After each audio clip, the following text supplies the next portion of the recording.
So it's Danny Flexent here for Seconds Out. Delighted to be joined by my good friend and Hall of Fame promoter, Frank Warren, here in his office in Hertfordshire, surrounded by boxing memorabilia, a testament to your many years in the sport. Dust settling now from Tyson Fury against Francis Ngannou. Has it surprised you, the kind of negative reaction? You'd think in some quarters that he'd lost the fight. Yeah, I mean, I'm in Tyson's camp, and I'm with Tyson. He didn't lose the fight. He won that fight, and if anybody looks at the punch stats and look at what I call the, punches that land, quality punches that land, they came from him. He got caught. He went over. The fella had not a bad eighth round. Well, decent eighth round, and done brilliantly. I mean, I've said that from the beginning when we made the fight that he would come to fight. He's the best at his discipline in the heavyweight division of the UFC. He's tough and he's a rough guy, and I felt for a few rounds it would be, I think I said in our interviews, it'd be a shootout, but I didn't expect him to be able to box like he did. And no one knew because there's no footage of him in a ring. You get these sort of clowns who say, "You've seen him on the pads." Pads don't hit back, And I've seen guys who look brilliant on the pads who can't fight a lick when they're in a fight. It's what they do when they get in the ring and what they show, and no one's going to be showing anything anyway. When to the media, it's like the press workouts and so forth. That's there for, we have those, and that's basically for the press to talk to the two guys. And I asked about their feelings about the fight, and they have a workout. It's not a workout like you'd see in training or the sparring, because it's all over by then. All the hard work's been done, so no one see anything from him. He gave a very, very good account of himself. He got himself into a position now where, he'd be a handful, I think, for anybody in the heavyweight division. And as for Tyson, he won the fight. Negativity. I mean, everybody, I think, was saying, "Oh, this is a mismatch. It shouldn't be happening. It was a walkover." I never thought it was going to be a walkover. I thought Tyson would win it, as I've just said. I really did think he'd win it, and I thought he'd do it, but it didn't work out like that. And that says a lot about Ngannou. And I don't think Tyson was at his best. He trained very hard for the fight. He said that himself. He's not looked for any excuses. And what it was, and that happens to sometimes to fighters. I mean, whoever thought that? Well, they come from a boxing background. Whoever thought Leon Spinks was going to beat Muhammad Ali? And there's a lot of situations like that. I mean, I can think of quite a few fighters over the year who've been also in boring fights. And before you all start, but this fella's never boxed before, but he has fought before, and he is fighting, and it's not an exhibition. I mean, if that was an exhibition, Tyson was in trouble with a punch like that that he caught him with. It's just ridiculous, and for us, it was a means to an end, and the end of the means is that the fight with Usyk's now made. Was there any point in the fight, honestly, where you were worried that he was going to lose? Not he was going to lose when he went over. Yeah, when he went over. I mean, that was a good shot. And it's good that it's great that he's got a good chin. I always say, good good chins are guys who get up. And he's been caught a few times over the last few fights, been on the floor, but he gets up. I don't want to see that. Of course it was. I was on the edge of the seat for a couple of the rounds as well, because, it wasn't the Tyson that certainly everybody knows and I know. But it's just dreadful sometimes how people come out, and they're just waiting for the opportunity to bury him. I find that amazing. He had easy fights last year. Well, that's not what everybody was saying about the Dillian Whyte fight. When we were going, because it was for purse bid, it was a mandatory. And when we were going for that, there were some people who thought that he was going to give Tyson a lot of problems, and Tyson dealt with him spectacularly. And we all know what happened with the Chisora fight and how that will come about. And there's been COVID in between. So before that, there was COVID. So getting him busy, finding the right opponents, and this year's been a disaster with Joshua.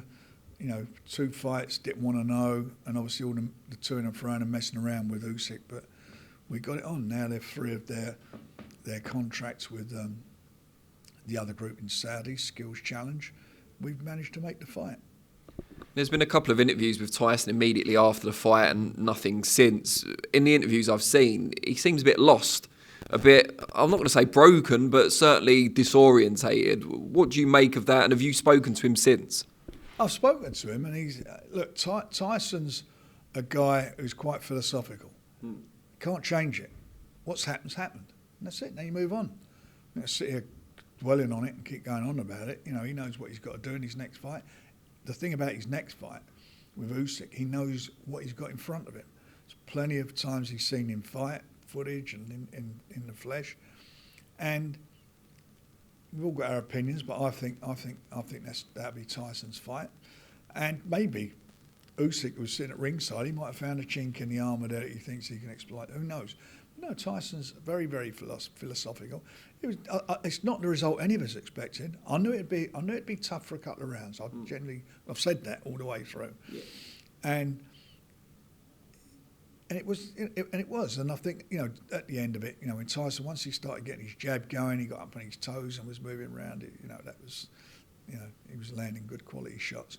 But and it's his first fight. I know the other guy had been out for a long, long time.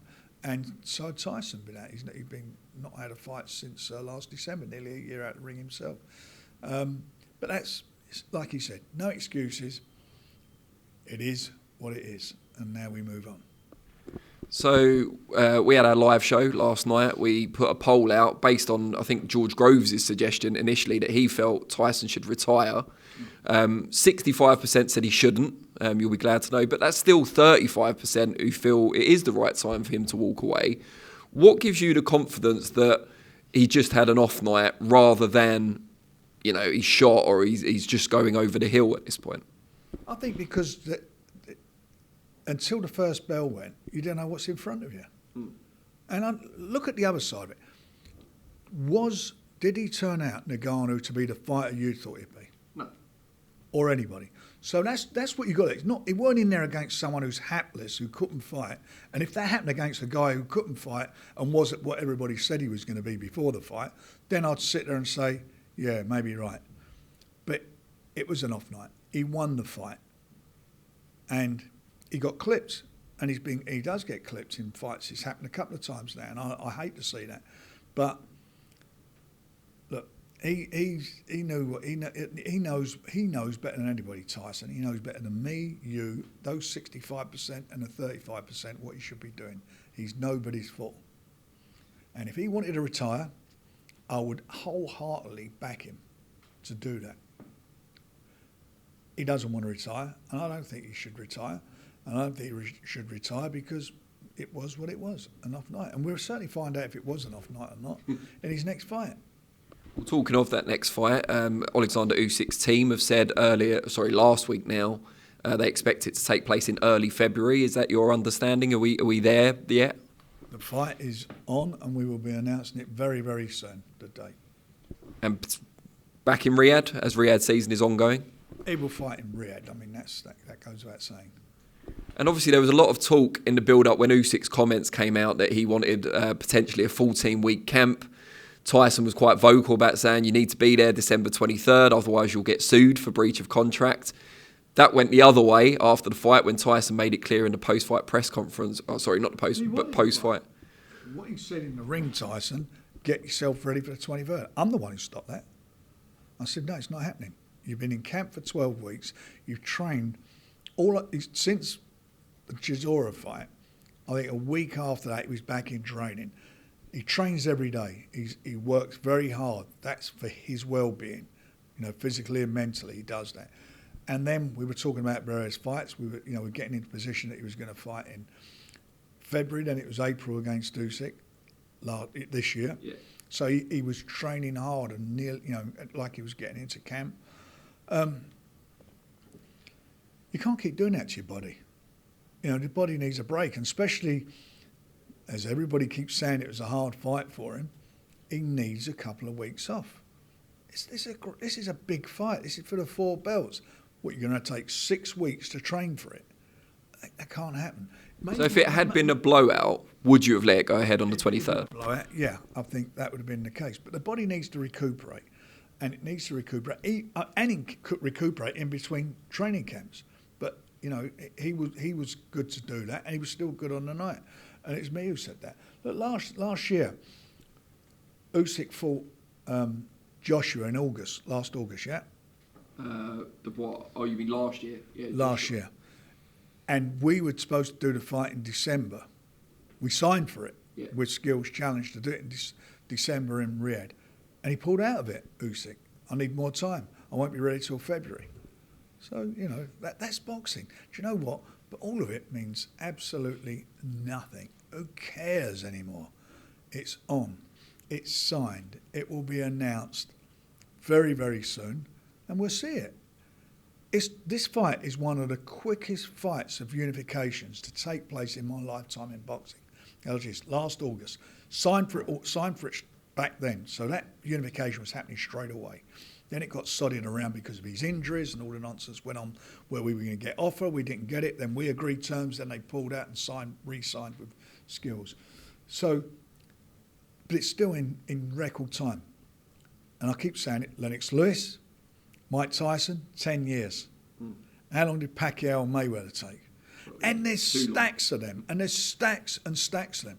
Lennox never fought Riddick Bowe. There's lots of fights like that. This is happening, so just stop all the negativity. It's on. Embrace it. You got what you want, got what we all want, got what Tyson wants, got what Usyk wants. It's on. This is going to be something special for the four belts.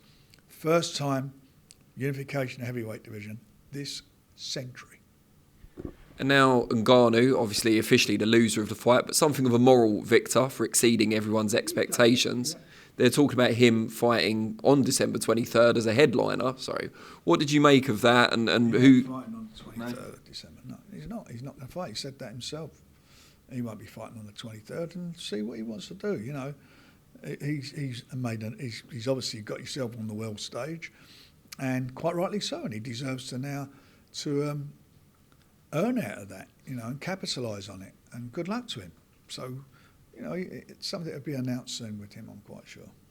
Can you give us any idea of what we can expect on the undercard of Fury Usyk? We're working on that as we're talking. It'll be an excellent undercard. Will it be mostly heavyweights as it was in November? There'll be a couple of there'll be at least a couple on there, but we don't know yet. We're still working on it and seeing what we want. But look, that in itself, you don't need an undercard with that fight, but there will be an undercard. One of Fury's most vociferous critics from the Ngannou fight has been Eddie Hearn. I'm sure that won't surprise you too much. Particularly, I'm not sure why this is a particular bugbear, but about Fury missing the post-fight press conference, or there not being a post-fight press conference. What do you make of that? And also, have you seen Eddie's latest comments regarding you, I think in the Daily Mail? Look, the Vagina monologues, every day, he does not stop. Give it a rest, please. Give it a rest. Who cares what he says? And what he's saying on the Mail? Something about you're like a stalker fan, a bit like Eminem's Stan character from the song, which was a Christmas #1, by the way. I'm not sure how that ever happened. But regardless, that you're obsessed with him, I guess, was the overriding point. How many interviews do I do over the course of a month? How many do I do you? One or two? Not enough for my liking. Right, okay, or with anyone for that matter, compared to these 5 a day. You know, most people have 5 fruits a day for the well-being. He needs to do this to keep his ego going, I suppose. Look, I don't really care what he said. What was the other thing that what did he say? I was going to chin him, or I wanted to chin him. Yeah. I mean, does he honestly think that I've got the time to stand in that queue of people who want to chin him? I've got better things to do in my life. I enjoy what I'm doing. We're flying. I know one thing I do know is we're now the opposition, whereas before we were out the game. Well, it's good to hear that you've got that attitude. I mean, does it bother you when he says things like that? Because obviously you're focusing on what you're doing, but I've always focused on what we're doing. That's because that's what counts. What I say, what he says, is what you do. And at the end of the day, I can't really be bogged down with, with what he's doing. He's getting. I notice there's a little bit of the old. I see the old beard's going grey now, so the worry's got to be getting to him a bit now. You know, I don't know, but we'll see. I couldn't really give a toss what he's doing. All I know is what we're doing, and we're doing extremely well and going from strength to strength, Queensbury. We've got some great fighters there. We work with some really good people, good managers. My son Francis is managing boxers and doing well, and lots of other guys and trainers that we work with. George is a CEO, he's doing a fabulous job. We're a good team. All of us work together really well to make things happen. And as I say, I haven't got time for all the nonsense. I don't mind a bit of the fun every now and then and having a bit of laugh about it. But if he actually thinks I take that serious, and if he thinks I sit indoors thinking about him, come on. I mean, us in the media have to take some of the responsibility for stoking this perceived rivalry. You don't have to stoke him up. I mean, he can't help it, can he? I've got to tell you something. I really mean this from my heart. He's the best PR man that we've got at Queensbury, because all he does is talk about us and our shows. He don't talk about his own shows. You put him on a retainer. But on that subject, I do want to ask you about one thing that he's planning, because I think there is a link here. So there's all the talk about Eubank against Benn happening in January. He said to me last week that will go ahead in the UK with or without the Board of Control. Now, you've got some experience. I know it's a different situation before you go into rant mode against me, but you did Haye against Chisora, which was with Luxembourg. They're talking about, I think, PBA. He hasn't said that, but I'm assuming that's who they would use. What are the difficulties involved in staging a show without the board's sanction? And did any of your team or anyone involved ever get any punishment for doing so? Because I know the board threatened it at the time, but I don't know if anyone ever actually got any. Well, the board have changed their regulations since then anyway to deal with that matter. Okay. Secondly, is Chris Eubank going to do that? Because he's the one at the end of the day. Is he going to give up his British Boxing Board of Control? Well, this is it. What license? Do they risk? Will he have his licence taken away? I believe they will do, because they've changed their regulations. It's not just him; it's his trainer, it's his manager, and anybody else who's on the undercard. The people who's on the undercard and so forth. Are they going to do it? I don't know if they're going to do it or not. If they want to do it, I can't stop them, and I've got to be honest, I'm not really interested. I think there's two issues that I find disturbing about the whole thing. And before you want to compare the David Haye Chisora fight, neither of them had licences. The board took away. No, they didn't suspend. They took his licence away. And I asked the question at that hearing, so he can get licensed he can get licensed by another body. Do what you like, and that's exactly what he did. David Haye didn't have a licence. Yeah.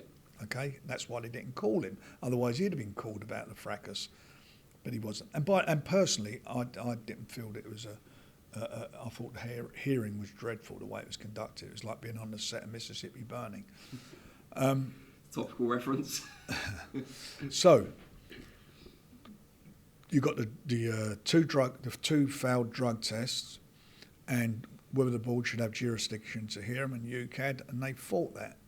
And they fought that tooth and nail for that not to happen. That's what their lawyer's done. He's done a brilliant job for him as far as his client's concerned. Sure. I don't think he's great for boxing, but as far as his client's concerned. He should have that. He should go to before the board. It's nearly, it's got to be a good sort of 18, 20 months now, isn't it? Since, I'm not sure. It may be a bit less than that, but whatever it is. So it's madness. So they should, in my opinion, he should go and get it for his own benefit and for the benefit of everyone and benefit of boxing and everybody involved. Go and have the hearing. And even if you can't explain why the stuff was in your system, I would think by now it'd be a retrospect ban, as they always do, because it's at the time of you failed, and you probably have about 3 months to go. So why do this? If they give him a 2-year ban, I don't know. And as regarding, I think it's a really valid comment was made after Chris Eubank's fight against Liam Smith, his second fight, when he said the reason that he was terrible in the first fight and got knocked over. And I fancied, by the way, Liam to win the first fight. He said because he was so weight drained and killed him doing what he was doing for the Benn fight and so forth. So that hurt him then. So why would he now, nearly a year, well, it'd be nearly 2 years, won't it, or 18 months? I think this one is going to be at 160. Well, whatever it's going to be. Okay, well, you know, what's he want to put yourself through that game for? I don't know. And you know, it's not. It is. It's like, I don't know. It seems to me. I mean, maybe one of them owes Matchroom or Eddie some money. I don't know why they keep pushing this and flogging this. Like, I don't know. Allegedly, who knows? But I just don't understand why he pushes it so much. I mean, from day one, he's not acknowledged anything. All he keeps saying, he's innocent. I know him. He wouldn't do this. Well, if you know him and he wouldn't do it and everything, then go and have the hearing. And do you know what? I've got to say, it's tedious even thinking about it and talking about it now. I don't care. Whatever they're going to do, they're going to do. And the Border Control, at the end of the day, have to stand firm. They have to, for the sake of boxing, stand firm on this. We didn't break any Border Control regulations. Neither of the boxers were licensed by the board. But then on that, you knew it was a risk putting it on outside of board jurisdiction. No, there's no risk. You didn't know what the board were going to do, but they would have said, well, we can. You found out later on I that... didn't find out later on. I wouldn't have done it otherwise. I didn't breach any rules. But you were 100% certain that no one connected with it. What regulation did I break? No, I'm not saying that. But were you certain that they wouldn't take action? Break any regulations? You know, no one was tested positive for drugs. Neither boxer was licensed, and we at that time boxed under a legitimate EBU member, which was at that time was Luxembourg. They still are. They were members of the EBU, which the Boxing Board were members of. They're members of the WBC, WBA, and everything. And the WBO and other governing bodies recognised the fight and appointed officials for the fight. BoxRec, we had all that aggravation with over in, as you know, all this nonsense over in Riyadh for the last fight. They put it in the blokes' records, so everybody recognised it. But there was never any concern on your part before the event? None. And people we put an undercard together with fighters who fought, who were licensed by the Boxing Board of Control. There was because there was nothing wrong. We didn't do anything wrong. We didn't try and circumvent anything because they said, go elsewhere. And that's what we did. So hypothetically then, if you were in a situation as Matchroom are now, we can put this event on, but there is a risk for them, because the regulations have changed, as you say, that people could get in trouble for doing it, maybe have their licenses suspended. Is a fight ever big enough that it's worth that risk? No, it's not. I mean, why would you do that? First of all, what do you call it? What do you call it? PBA. PBA. Are they recognised by the BC, WBO, or any of the government? I think they do the misfit shows. Right. Okay. Well, is that who does it? Right. Okay. Well, come on. With the greatest respect, they license all those people on the misfit show. Yeah. Do they? Yeah, they sanction those shows. All right. Good luck. All right, well, moving on from that, there was a tweet recently, I know you're very active on Twitter, from Oscar De La Hoya saying he wanted to do a mediated sit-down round table with other promoters to make some of the best fights in boxing, apparently for the good of the sport. I feel like we hear this from a different person every couple of years. You weren't tagged in. He tagged in Bob Arum. He didn't tag Al Heyman because he's not on Twitter apparently or anywhere. But he mentioned him. Dimitri Salita, I guess, was a bit of a surprise one. I spoke to him last night. He was honoured to be involved. Why do you think he didn't tag you, first of all? And do you think it will lead to anything? Do you think they will actually even have the sit down, never mind make the big fights? Well, first of all, I don't know how they're going to do that between them. Let them get on with it and do it. I don't need to be. We're putting on the biggest fight in boxing this century, the heavyweight. So we made it happen in record time. Will we see you guys working with other promoters more in the future? We know we did that, Joseph Parker and Joe Joyce. Promoters. Who don't we work with? I've worked with Oscar in the park. I work with Bob Arum on a regular basis. We work with PBC. We did that with Tyson, with Deontay. Loads of, there's a stack of fighters over the years. We work with everybody. And will we see more of that? Because I think when you worked with Boxer on Joe Parker and Joe Joyce, everyone kind of thought this is the dawn of a new era. You're going to be working together quite often.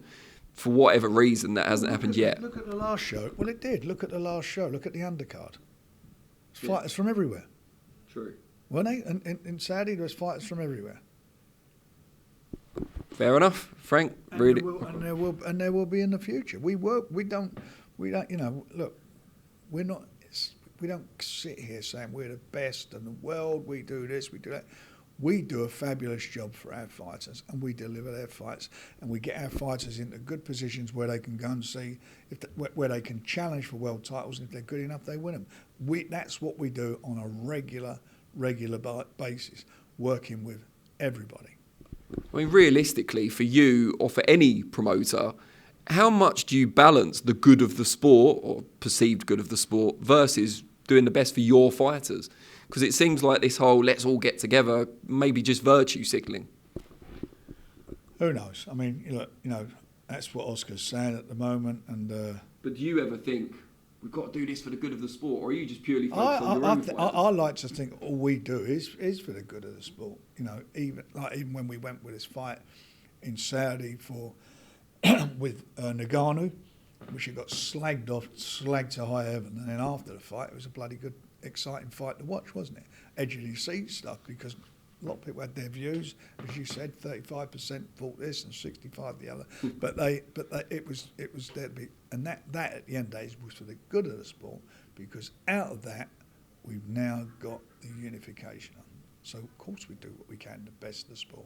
We want, and by the way, my job is also to ensure that the fighters and women that I'm doing the best for them. I have an obligation to them, like a football team does.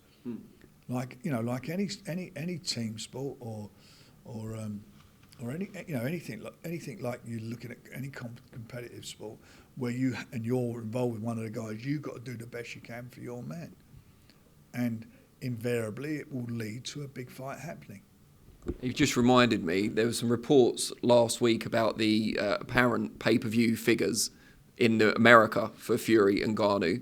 Have you seen those? And if so, how accurate are they? I've seen what's been said. As for the accuracy, I'm not even going to comment on it. Okay. All we need to focus on, like I keep saying, is the big fight is on. Listen, you know, talking about numbers, I just reflect on that. The press and the lead up to it, and that dreadful crap in the boxing news leading up to it, all of that. Subscriber still? I find it's just so awful. And one of the guys in there was banging on about how long the fight took, how many, you know, how long or how the duration of the fights and how comes it took so long. What do you do? Just line up and just put them in? Don't you think we have a schedule? We have to hit timings for fights, like that opening ceremony, for example, was timed for a specific time because it was going out all over the world on various channels and so forth. That is what we do. We don't just show up on the night, oh, right, fellas, as soon as he's done, you jump in the ring. It doesn't work like that. It doesn't happen. Even when the sport was on terrestrial TV, you would work towards the main fight. It was quick, in, out, and if it went short, you'd put somebody in to fill up that slot you had for terrestrial TV, which is invariably something like an hour and a half if you was lucky. That's what you got. They just don't understand, and I find it frustrating. And reading some of the stuff that's in there, it's just, I don't get it. I mean, I'm not going to say about boxing news because they slag it off, slagged it to high heaven. The front page for 2 weeks running was Tyson Fury. Do you know why he's on the front page? I do, yeah. Why? I used to work there, didn't I? So I know exactly why. Because he sells issues, obviously, right. Yeah. Okay, so they don't mind putting him on the front page to get, and they've told me that. I remember complaining about a fight years ago. One of my guys won a world title, cracking fight, and they put something from America on the front page. I said, why? And he actually did say to me at the time, well, that sells because they see him. And they took advertising for the fight, paid advertising, took the money. So much for their principles. I remember those days. But yeah. So much for their, where is the principle then? You can't have it both ways. You're saying all this, then you're actually putting the advert. You are taking money for the advert. This should not be happening. It's a disgrace. By the way, that'd be, how much can we charge them up for that? We'll take that. Just finally, to end on what will hopefully be a more positive note, can you give us an indication of how well the event performed on TNT here in the UK? It done well, very well. Everybody's happy. Done what it's achieved. What we set out to do, we've achieved in a big fashion. And Saudi, in a massive way. I know they've had a couple of fights there in the past, big fights with AJ and so forth. But Saudi have absolutely put themselves well and truly on the map of boxing. Riyadh season, every year, the feedback is there will be big boxing events on, and that is great for the sport. Fabulous for the sport. Great stuff, Frank. Really appreciate it.